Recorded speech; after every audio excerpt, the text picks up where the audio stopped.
Alright, hello everybody, this is Druin the Happy Monk. I'm going to do a quick video here on my Monster Power 10 farming spec with my monk. First thing to note is I do Fields of Misery, so I just start Return to New Tristram, talk to Teriel or Beginning Quest or whatever. Doesn't really matter where you start, because you're just going to be taking the Fields of Misery waypoint. I personally don't like going to any other zone than Fields of Misery. That doesn't mean that you should not. There are other viable zones, but I think Fields of Misery is the best. So let's go quickly over the spec. So the spec is Empowered Wave, Wave of Light. This is the highest spirit to damage conversion ratio, and it's very key to have Empowered Wave, and you'll see why. Tempest Rush Tailwind, I'm using a two-handed weapon. I think that this is a very good two-handed spec. I haven't actually tried it with dual wield. Presumably it should work. Very similarly, although it would be slightly less powerful because your Wave of Light would do less damage. If you do want to use dual wield, Tempest Rush is probably non-viable because you'll have too much attack speed. So you're probably going to want to try Dashing Strike, Quicksilver, as opposed to Tempest Rush. I have done the math, and Tempest Rush is pretty much just better, though. I use Crippling Wave, Rising Tide as my spirit generator, which is a little bit non-normal. I do it pretty specifically because it has basically the same, if not better, spirit generation to Fist of Thunder Quickening when you're surrounded by monsters, which you will see we get surrounded by monsters. But more than that, it has a way higher damage and proc coefficient when surrounded by monsters, which, when combined with Sweeping Wind Cyclone, will actually keep you alive. And that's pretty important because there's a phase during this spec's buildup where you're casting Exploding Palms. And if you don't have some sort of sustain during that phase, you die pretty frequently. And so we're going to use Sweeping Wind Cyclone, the procs. They last 3 seconds, which is enough to get 3 Exploding Palms off. Next skill is Exploding Palm, Strong Spirit. The way this skill works is you apply it, it costs 40 spirit, but then if it hits 8 or more monsters, and with Guardian's Path it's actually 7 or more, maybe 6 or more monsters, you actually gain spirit. So the idea is to cast a couple Exploding Palms, kill a whole pack, and go straight to full spirit. So you actually never have to use your spirit generator to generate spirit from 0. Then MOC Overall is really important. The way Exploding Palm works is it does 50% of the target that it's on their maximum health and damage, and the only way to increase that is to use skills that increase the damage taken by skills. So for instance, if you used Blazing Wrath, Breath of Heaven Blazing Wrath, it increases your damage, but it wouldn't increase Exploding Palm's damage. So Conviction Overall is important because that 48% does increase the damage they take from Exploding Palm. Guardian Path is pretty much a given for two-hander specs. The increased spirit gain is incredibly important. It increases the spirit you gain from things like Rising Tide, the proc on Rising Tide. It increases the spirit you gain from spirit per second. So like Exalted Soul has 1 spirit per second. That becomes 1.35.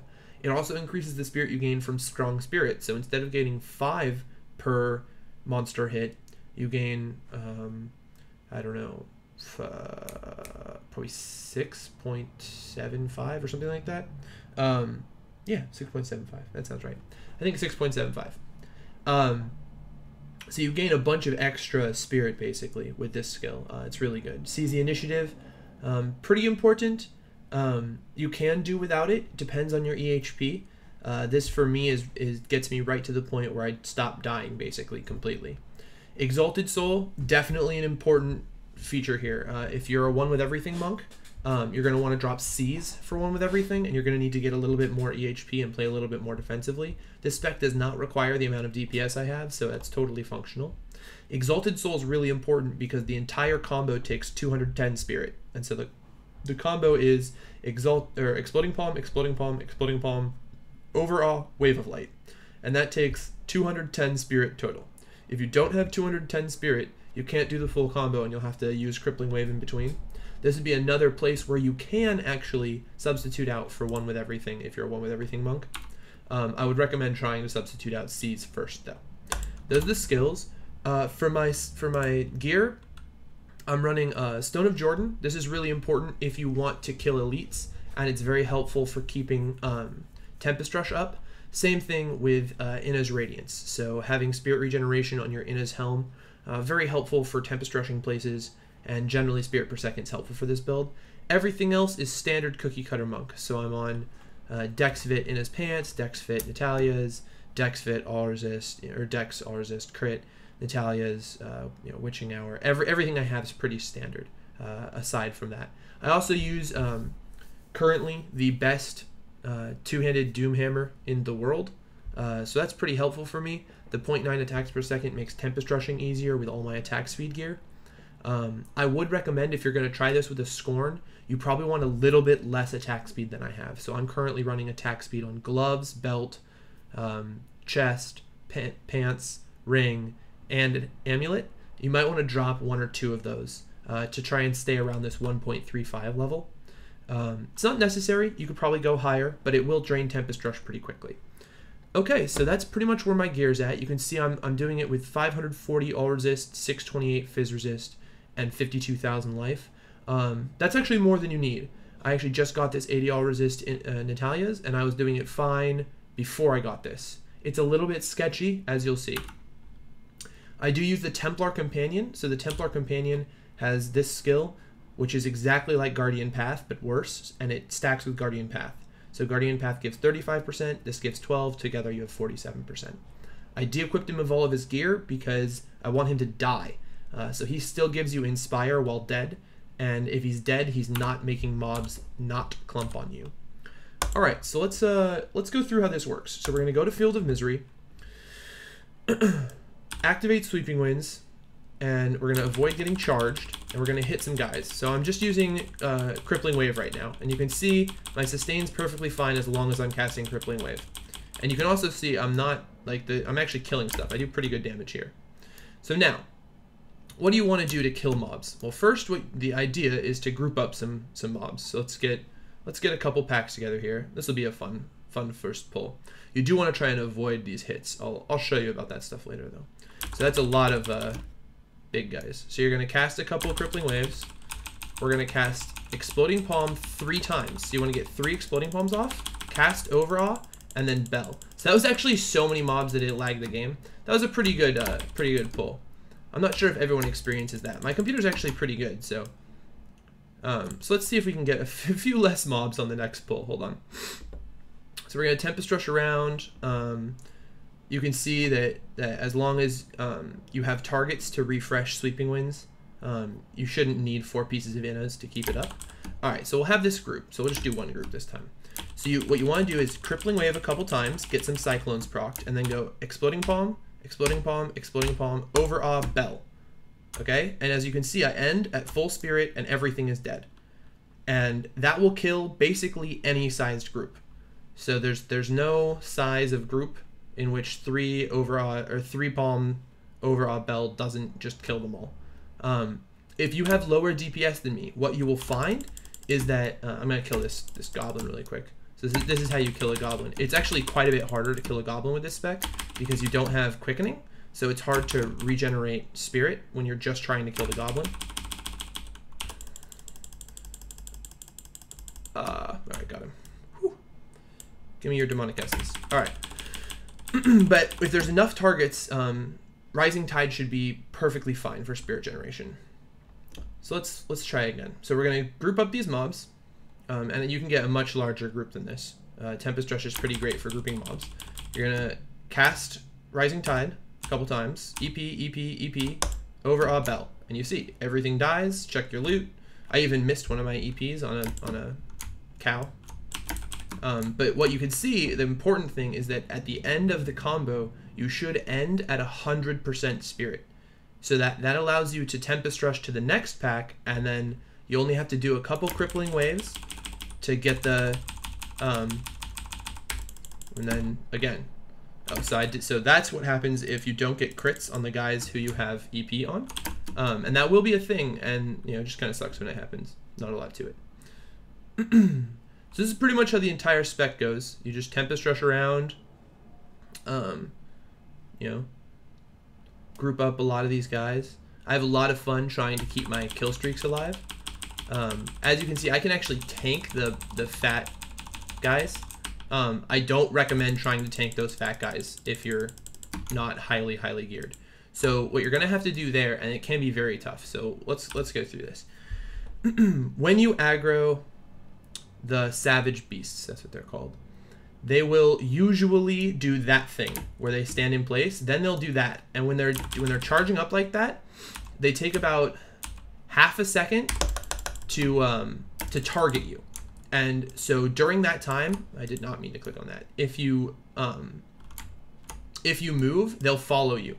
So what you want to do is you want to wait until you see him. Once he's in melee range, you're pretty safe. He's not going to do that if he's in melee range. So one good tactic, if there's only one or two of them, is to try and Tempest Rush, collect your guys, and then Tempest Rush on top of him. And watch what happens here.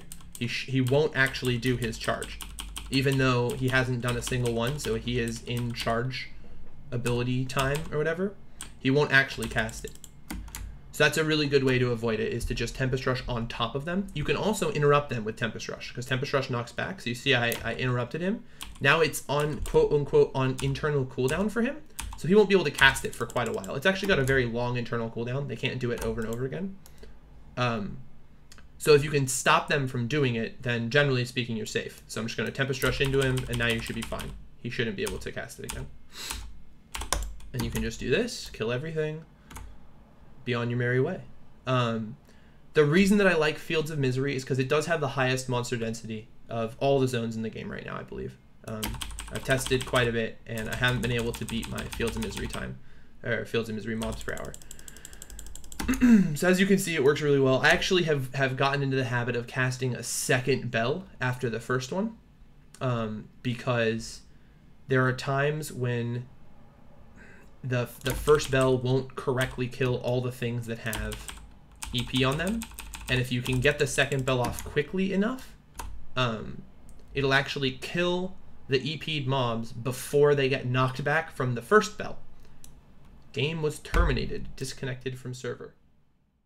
If you're in Fields of Misery and you're just doing your thing, and you happen upon this specific dungeon, it's right up here, I'll show you.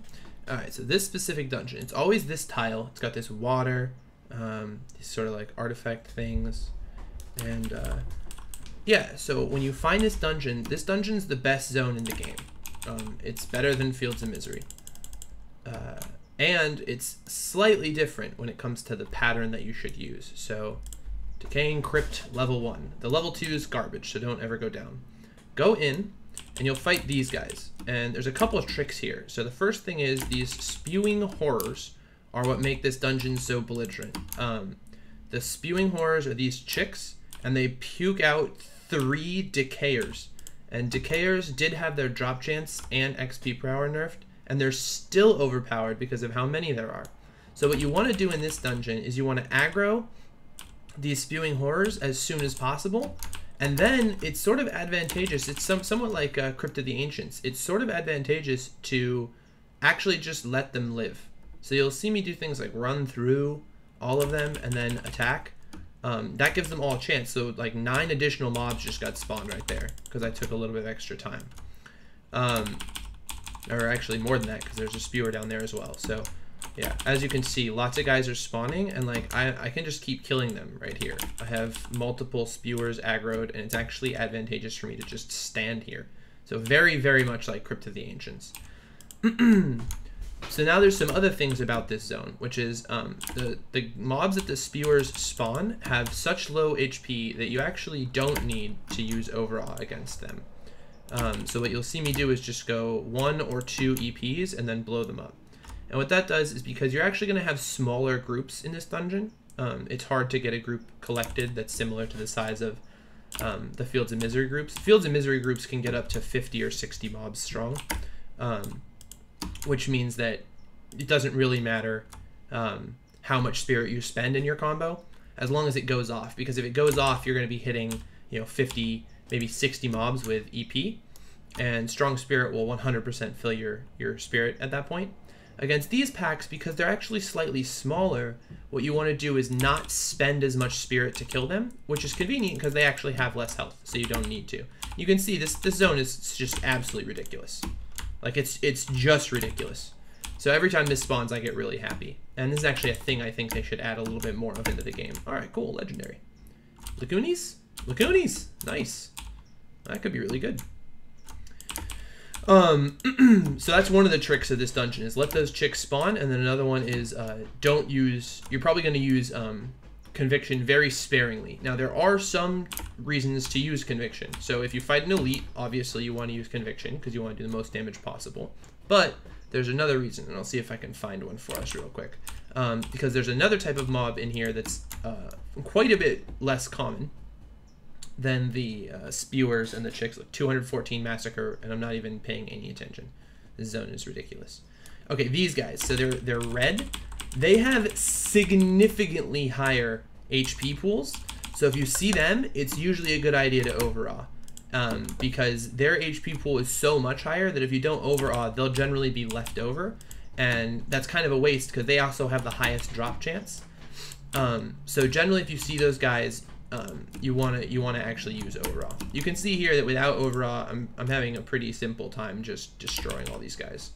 And the mob pools are just so big. This place is so ridiculous. You'll get tons of legendaries every time this place spawns. Like on average, I get over 1 legendary per spawn of this dungeon, I would say. Because I think the dungeon, well, that's probably not true. I probably have about an average of 1 legendary per spawn of this dungeon, which is still pretty ridiculous compared to what we were chilling at before 1.0.8. So that's a couple things about the Decaying Crypt. The Decaying Crypt is part of what makes Fields of Misery such an, oh, there you go, more legendaries. So we're at 2 for this particular run of this dungeon. Decaying Crypt is part of what makes Fields of Misery such a good run. So if you do find an elite pack and you can aggro a couple spewers, it's a really good idea to do what I'm doing right here, which is move the elite pack away from the spewers. Although this elite pack is going to die real quick because I did a lot of damage right there.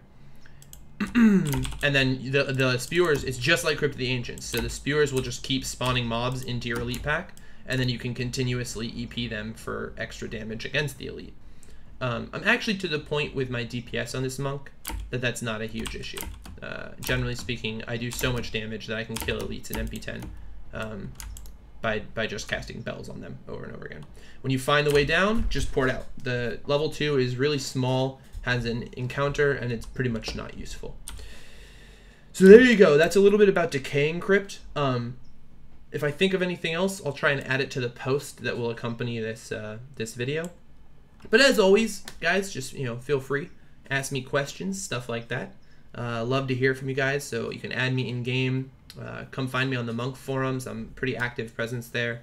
And yeah, all right. Thanks for watching. Druin out.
Before you were born.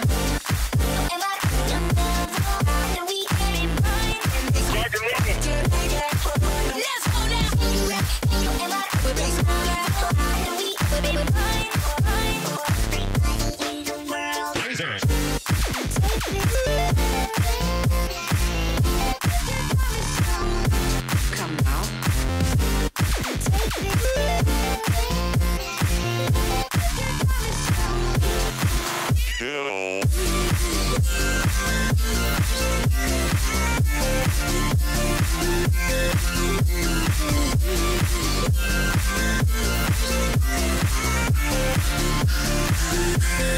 You win.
Stop hurting these people, man.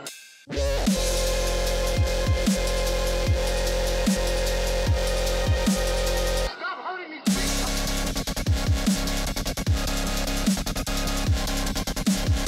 They don't mind.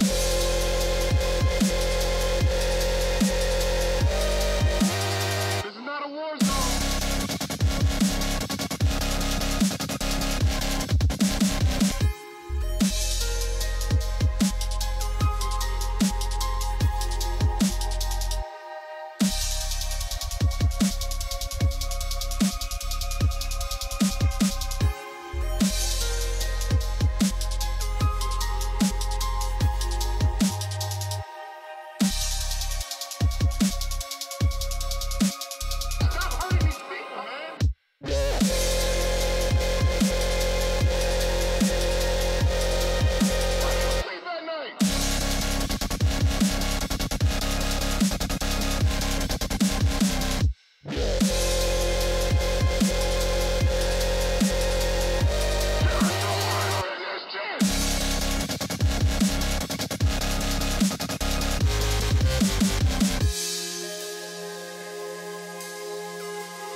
hurt the unarmed civilians, and I won't let it happen.